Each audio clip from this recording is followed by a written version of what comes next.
कि जैसे आपने यहाँ गणपति मंडल स्थापित किया है नवनगर में, श्री लोकमान्य तिलक ने संपूर्ण भारत देश में ऐसे सैकड़ों गणपति मंडल स्थापित किए।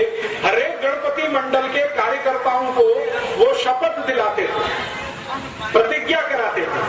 गणपति मंडल स्थापित हुआ, फिर उसके बाद एक शपथ ग्रहण समारोह होता था, प्रतिज्ञा समारोह होता था।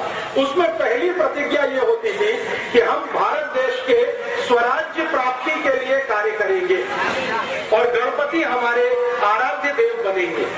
हम स्वराज्य प्राप्ति के लिए काम करेंगे। दूसरी प्रतिज्ञा होती थी कि भारत में स्वराज्य प्राप्ति करने के लिए स्वदेशी का वर्ण बहुत आवश्यक है, इसलिए हम जीवन पर्यंत स्वदेशी व्रत धारण करेंगे और कभी कोई अंग्रेजी वस्तु का प्रयोग नहीं करेंगे। फिर तीसरा संकल्प होता था कि अंग्रेज सरकार धर्म और संप्रदाय के आधार पर भारत को बांट रही है, हम धर्म और संप्रदाय के आधार पर कभी झगड़ा नहीं करेंगे, हिंदू मुसलमानों से नहीं लड़ेंगे, मुसलमान हिंदुओं से नहीं लड़ेंगे।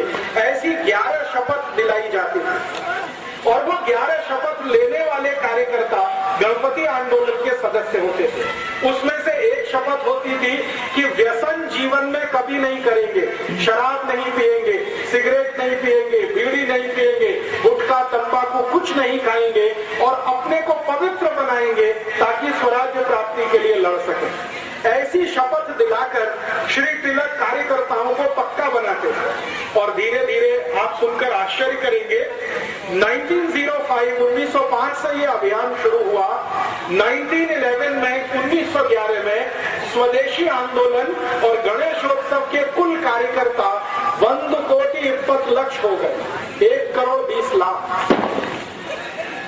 उस समय भारत का जो टोटल पॉपुलेशन था वो 53 कोटि था, 20 करोड़ भारतवासी थे 1905 में, और उसमें से 1,20,20,00,000 उनके कार्यकर्ता थे।